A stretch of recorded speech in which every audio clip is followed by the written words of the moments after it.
At the family business meeting, my wife snickered. "Oh, please, leave the decisions to the real adults."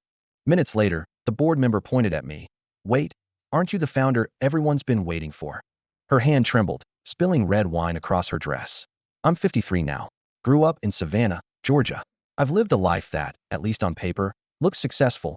Built a business from nothing, stayed married for over 2 decades, had a son, survived a health scare, sold some of the business off, and faded into the background like a polite Southern gentleman is supposed to.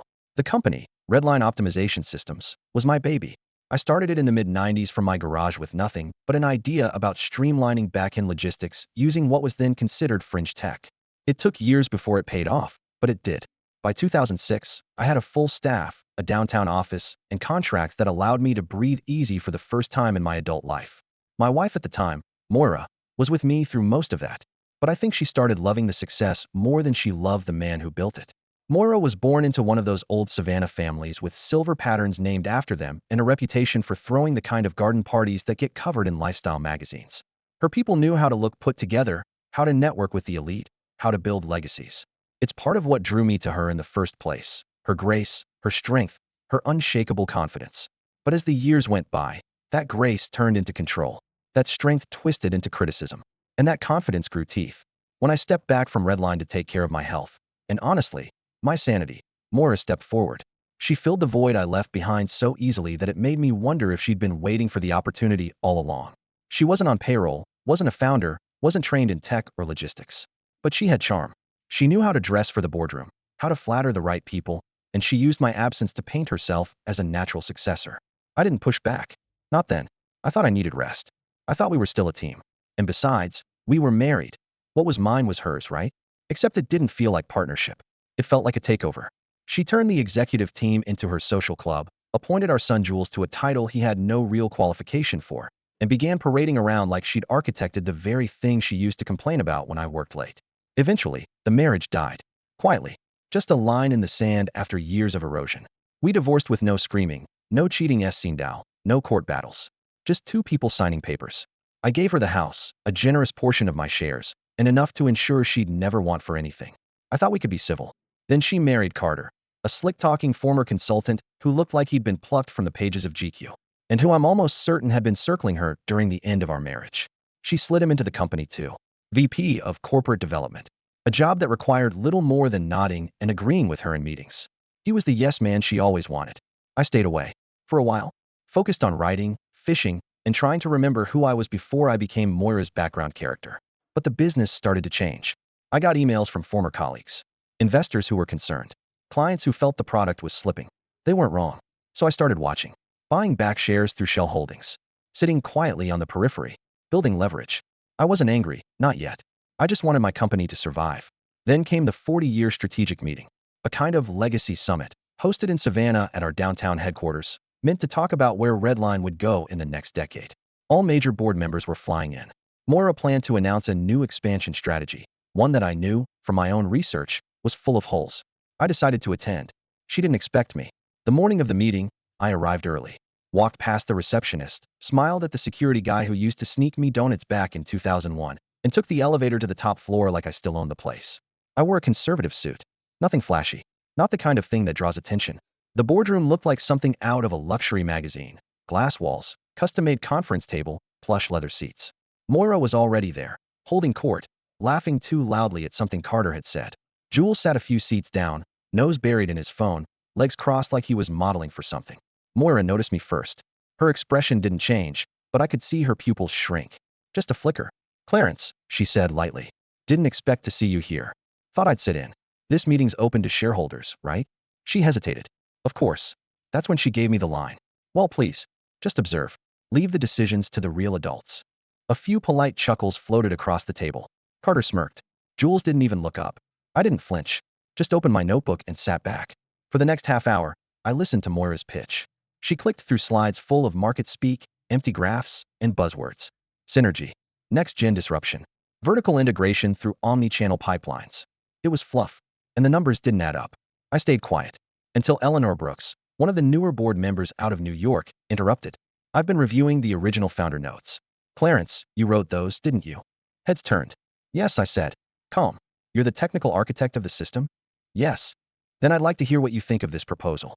Moira laughed, but it was brittle. Let's not turn this into a reunion. Clarence is retired. Eleanor didn't blink. I'm asking for his input. So I stood, walked to the front of the room, pulled a USB drive from my pocket, and plugged it into the computer. I had my own presentation, one that used real numbers, real projections, and a restructuring plan that actually made sense. I spoke for 30 minutes. No dramatics, just facts. When I finished, the room was silent. Then Eleanor said, I motion that we table Moira's plan and formally review Clarence's for next quarter's strategy. Hands started going up. That's when Moira's hand trembled. She reached for her wine glass. Too fast, too hard. The deep red spilled across her white blouse in a blooming stain. She looked down like she didn't recognize her own hands. And I realized that was the moment she lost control. She didn't speak for the rest of the meeting. Not once. Moira just sat there, daubing at her shirt with a cloth napkin one of the assistants handed her. No one offered help. Not even Carter, who just stared at the table, suddenly looking very unsure of which direction the wind was blowing. And Jules? For the first time that day, he looked up from his phone, just long enough to glance around the room and realize the crowd had shifted. After the meeting, I didn't linger. I closed my notebook, unplugged my drive, and nodded politely before stepping out of the room. I didn't look back. There was no need. The silence had said everything. But that was only the beginning. The next week, the buzz started. Board members began reaching out to me directly, quietly, at first. A lunch here, a call there.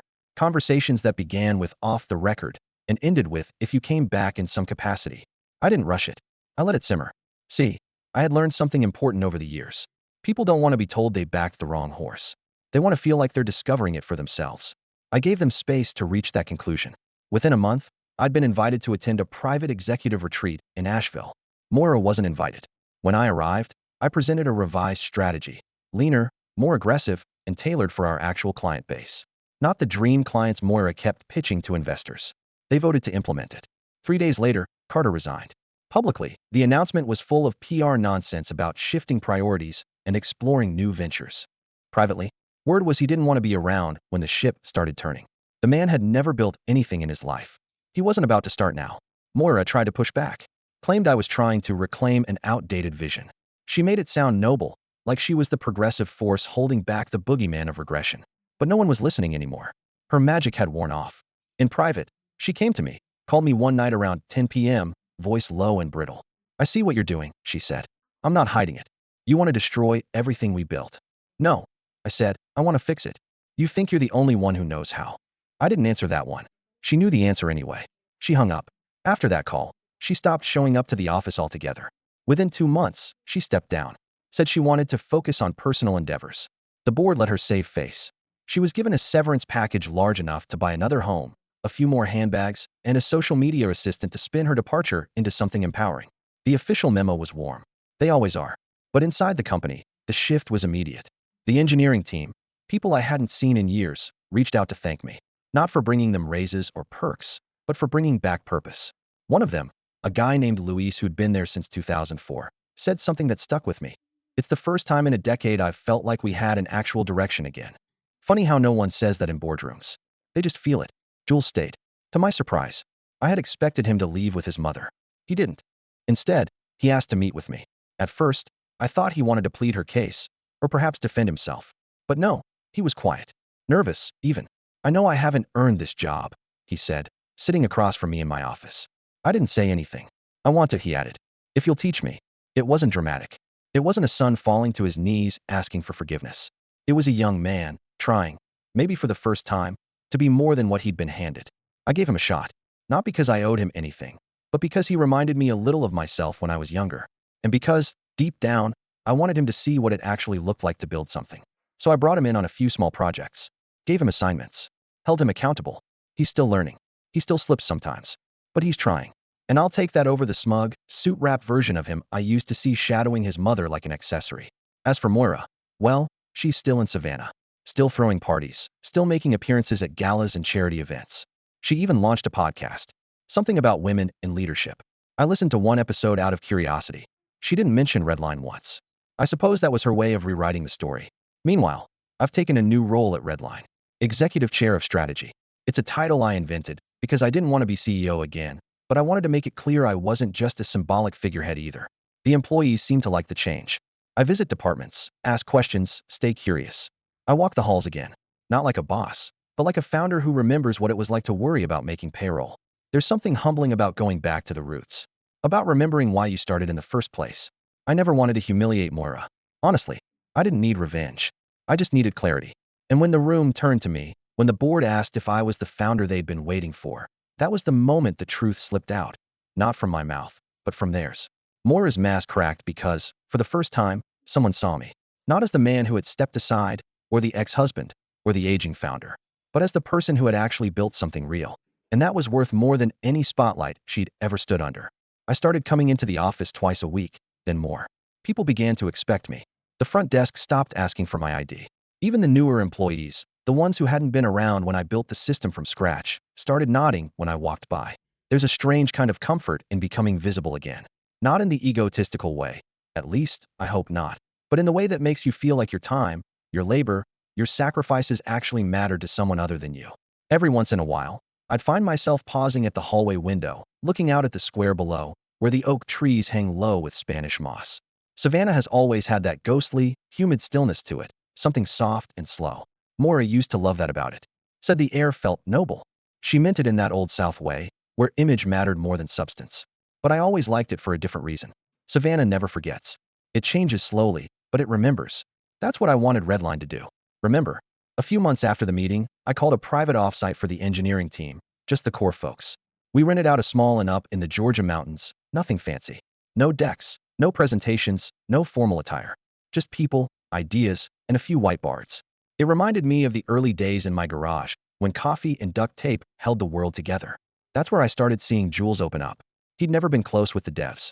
Moira always treated them like blue-collar staff in a white-collar world. But out there, stripped of hierarchy, Jules asked real questions. He even admitted he didn't understand half of what went into the platform's engine. He said that in front of Luis, by the way. The same Luis who's been coding longer than Jules has been alive. But Luis just smiled and said, "Then you're already doing better than the last guy who pretended he did." And just like that, a wall came down.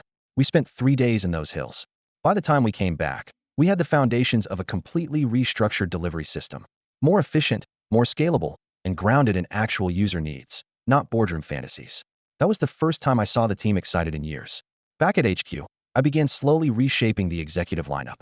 Not with firings, not with fanfare, just smart shuffling. The people who truly cared were given room to lead. The ones who clung to the old court politics saw their influence shrink naturally. And Moira's allies? They faded, one by one. There was no revenge, no big declarations. Just silence. The kind of silence that follows when the music changes and the dancers don't know the steps anymore. Moira sent a letter to the board about 3 months after her departure. A formal complaint, outlining her concerns about the company's new direction. She used phrases like erosion of institutional culture and hostile reappropriation. Legal-sounding words meant to make it feel like something bigger than it was. The board thanked her for her input, filed it, moved on. To her credit, she didn't escalate. She knew there was nothing left to salvage, not without drawing attention to things she'd worked hard to keep under wraps. She had built her empire on image. Challenging me publicly would risk revealing the cracks. Instead, she doubled down on her new identity, rebranded herself as a thought leader, hosted women in business brunches at upscale cafes, and filmed Instagram reels with backdrops of antique bookstores and beach homes. I watched a few. She looked composed, radiant even, but something in her eyes was off. Not angry, not sad, just vacant, like someone trying to remember who they were before the mirrors started cracking. I didn't reach out. There was nothing to say, and Jules didn't bring her up. At least, not for a while. But one Friday evening, after a long strategy session, he lingered in my office. Just him and me, the light from the window casting long shadows across the conference table. "I think she loved the idea of Redline more than she ever loved what it actually was," he said suddenly. It caught me off guard. I hadn't said a word about her in weeks. "I think you might be right," I said. He nodded slowly, staring at the floor. "Do you ever miss her?" It was a simple question, but heavier than either of us expected. "Sometimes," I said truthfully. "But I think I miss who I thought she was more than who she really turned out to be." He didn't respond, but I could tell the words landed. It's strange, watching your child slowly disentangle themselves from the myths they were raised with. Jules had spent most of his life in her orbit. Her words, her world. And now he was orbiting something different. Something more grounded. It wasn't easy. There were moments he still slipped into that old entitled posture. The one that came with growing up under the weight of someone else's expectations. But every time he did, he caught himself. And that's all I needed to see. Redline, for the first time in years, felt like home again. But it wasn't about me reclaiming a throne. It was about building something that could outlast all of us. And for the first time, I started wondering what kind of future we could create. Not the kind that fits neatly on a 5-year roadmap, but one built out of quiet wins, humble leadership, and the kind of honesty that leaves no room for ego. Around that time, the industry began to take notice. It started small, just a mention in a niche logistics newsletter about Redline's sudden return to form. Then a few larger publications picked it up. Terms like strategic realignment and founder-led resurgence got tossed around, and people began whispering about us in the kinds of rooms we hadn't been mentioned in for years. But that wasn't what made me feel like we were on the right track. It was an afternoon in early fall. I was walking through one of the break rooms when I saw a young developer. Her name was Lydia, just out of Georgia Tech, arguing passionately with her supervisor about a line of code. Not disrespectfully, just boldly, with conviction. And he was listening, not because she had a title or because someone had told him to, but because she was right. That moment stuck with me. When Moira was running things, that kind of exchange wouldn't have happened.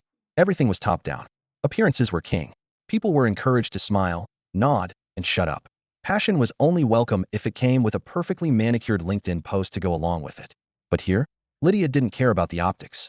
She cared about getting it right. That's when I knew we were truly changing. Not just the leadership or the direction, but the culture, the soul of the company. It's something I've come to appreciate more with age. Not the big moments, but the small ones that tell you you're doing something meaningful. A thank you note left on your desk. A junior staffer asking for advice, not approval. Watching people grow into themselves without needing a spotlight to do it. And I kept seeing it. Again and again. The Wednesday lunch crew who started inviting interns to sit with them. The redesign team who voluntarily worked a Saturday just to test a new prototype.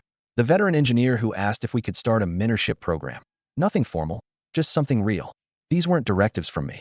No memos. No initiatives. They were just people, owning the place again. And it all stemmed from something I never planned, stepping back into the room. Sometimes I wonder what would have happened if I hadn't shown up at that meeting. If I had listened to her voice when she told me to leave the decisions to the real adults. If I had believed, even for a second, that I didn't belong there anymore.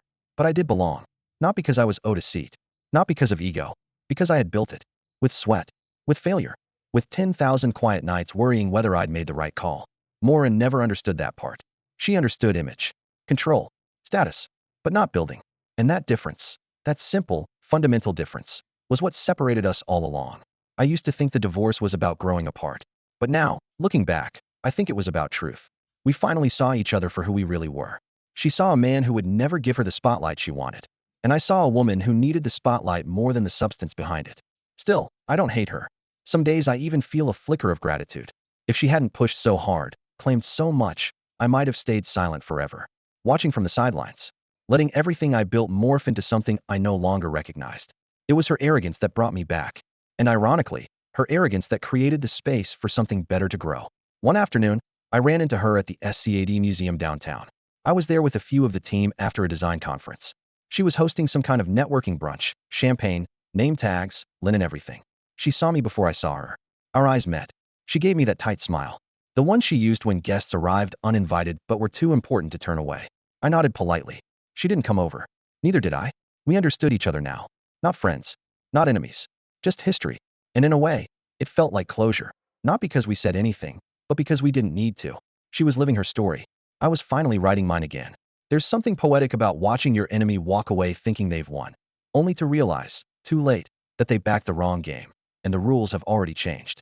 And that's exactly what happened to Moira. She may have left Redline with her head held high, but it didn't take long for reality to find her. The Savannah elite, the people she used to command like pieces on a chessboard, began drifting away. Not because anyone turned on her, not overtly, but because power respects momentum, and hers had stalled. The invitations thinned. The smiles got tighter. People still showed up to her events, but fewer each time, and mostly out of obligation. Behind closed doors, they talked. They remembered how she had talked over people, how she took credit for things she didn't build, how quickly she tried to replace the man who had made her world possible. And as Redline soared again, quietly, steadily, without fanfare, she had to watch it all from the outside. The company that gave her status, relevance, and a sense of purpose, it no longer needed her. That was the revenge. Not a public shaming. Not a legal battle. Not a vindictive smear campaign. Just excellence. Sustained, undeniable, humbling excellence. We'd become everything she had once pretended to be. Collaborative, innovative, respected. Our new rollout was picked up by TechCrunch. Our system optimization was praised by 2 Fortune 500 partners. And a former critic, someone who had left the company during her reign, asked to come back. I granted it. And when they returned, they found a different place. A better place. I received an award, too. A Lifetime Achievement Honor from the Georgia Tech School of Engineering. They wanted to do a gala. I declined.